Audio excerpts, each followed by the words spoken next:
Yo, what's really good, my people? Y'all know who it is. Y'all know what it is. Let's get into this. So, I'm going to give my reaction and my opinion on the live that took place yesterday, which was official. Shout out to China Brim, Harlem Legend, the old 50 movement, because what they did was dope.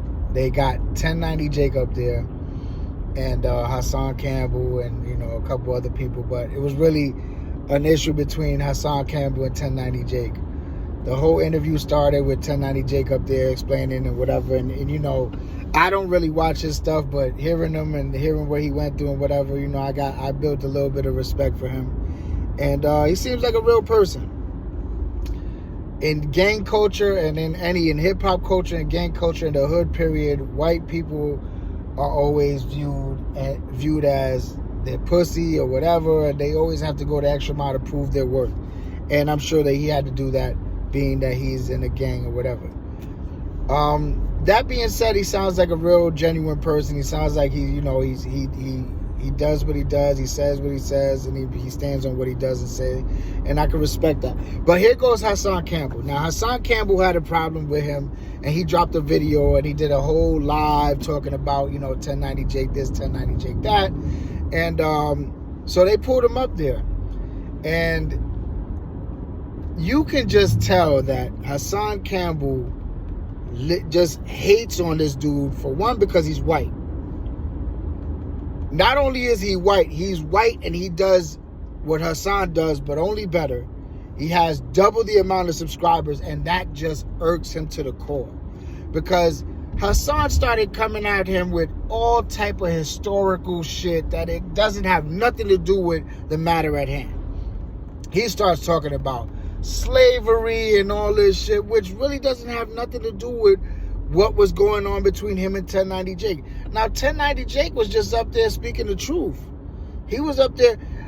He came up there because people were questioning if he was a culture vulture and whatever the case may be, and why he doesn't help people and why he's not helping black people and black platforms, because most of his material is about hip-hop culture, about snitching, about black culture, so to speak.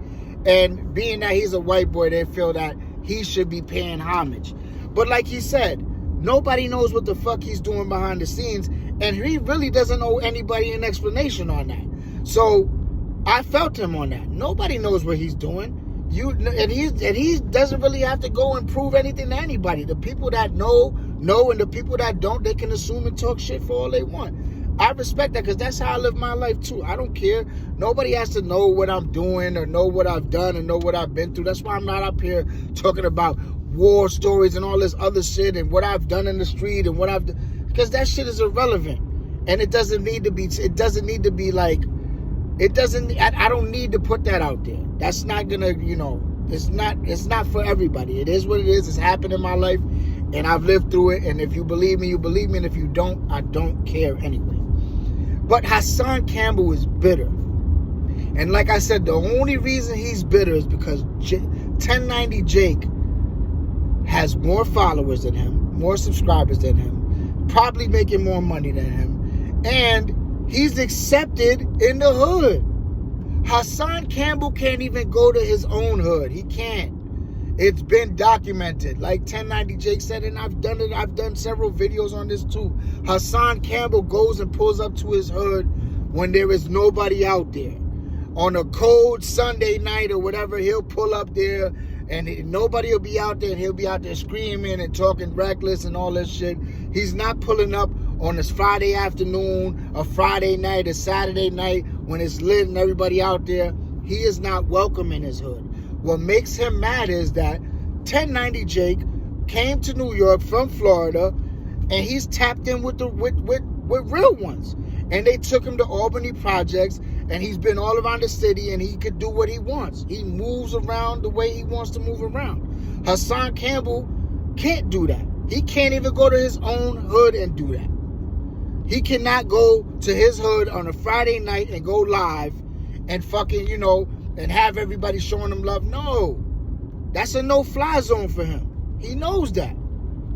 He's hating on the fact that, and then it always boils down to with him the color thing. Oh, because he's a white boy and you should mind your business, black business, black business. Why don't you call Channel 5 and tell them to mind their business and stop reporting on what goes on in the hood too? Because you sound stupid. He's up there reporting on what's going on. And like he said, he doesn't do a disrespect. I've seen a couple of videos of 1090 Jake. He's not up there talking about, he got his snapback right, the TV turned off, and noodles all over the floor. Like, he's not being disrespectful with it. He's up there stating the facts, talking about whatever. When he's doing his paperwork shit, he's reading paperwork. And when he's giving his opinion, he's giving his opinion with respect. Unlike you, that goes and talks about the dead and disrespects people. And, like he said, and I like 1090 Jake for what he did because he called him out on his bullshit. Hassan Campbell wants to have it both ways. He wants to talk all this black power and all this Black Panther shit and everything what he wants to talk about. But when it's okay for him to disrespect Mama Duck. It's okay for him to disrespect a girl that was on live that just made a fucking comment about his boots. And he has some whack-ass boots that went with his little bike that he bought. And he went off on her, calling her all type of bitches and hoes and welfare bed and all this. You a dirty, all that. She was a black woman. All you do is talk about black people. That's all you do. That's all you do. You talk about Mano. You talk about you have beef with every black YouTuber that you see is a threat to you. Like when Kwame Brown was out here moving and shaking the streets for the last year when he was hot for a good month or two, and he was having 40,000 people in his live. You felt threatened. So what you do? You just came at him sideways for no reason, and then he parked your shit. That's exactly what happened. He parked your shit. You sounded stupid. You felt stupid, and that was that. And now you come at 1090 Jake, and Jake parked your shit. Straight like that. Man, you didn't have no answers for anything. All you kept saying, oh, there's that and the third and whatever. If there's people that agree with you, that's fine. That's fine. I see through the bullshit. I see that you just a racist punk that's mad at the fact that this white boy is doing what you do better than you. And he's getting acknowledged by the hood. The hood is co-signing 1090 Jake. But the hood don't fuck with you. Your hood, any hood. You can't pull up in nobody's hood, hop out, and get any type of respect. That's just a fact. You know that. That's why you're not popping out in New York and all that shit. You don't do that. And you can save me with that, oh, I'm a tribal leader and I'm in the crib with it. No, you're not, because when your little mans came home, you wanted, you went over there to go check them out and all that shit. But you don't feel safe in these streets by yourself. You know that. You know that. You see what they did to your car. All this shit. You are not welcome. And you're mad that a white boy can pull up in Brooklyn and get love. Why are you hating, man? Why is it a problem that because he's white, you mad? You mad that he's white and he's getting the love that you covet. You want that love. You do.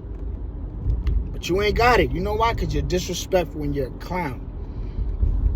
I'm just calling, and I'm saying this because, you know what? I'm tired of it. Like, that racism shit is corny. Shout out to China Brim because he kept it cordial the whole time. Harlem Legend was kind of coming at him in the beginning, but he wound up hearing him out and more or less apologizing because he kind of he went off an impulse and he didn't really know what was going on. And 1090 Jake put him up on game and let him know what it was and who he was and what he was doing. And Harlem Legend had to respect it. And I respect the fact that he went out, he told him, yo, you know what, man to man, I'm going to keep it a stack. I apologize. Real man shit. Hassan, on the other hand, I don't got no problem with y'all. It sound like you do. It sound like your whole problem is with him and, just, like I said, the racist shit is corny, man. Because it's not racist.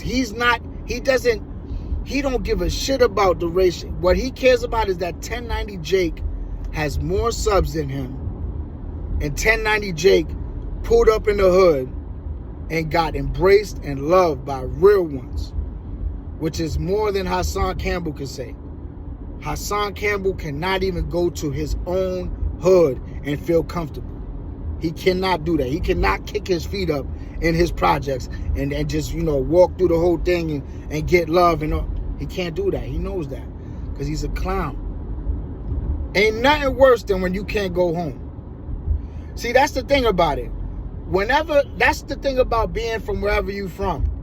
You might venture out and go to other places, but you always know that you got your home base. That if shit don't work out, you get caught out, something happen, you gotta make moves, you gotta get low, you can always go home. He don't have that luxury anymore.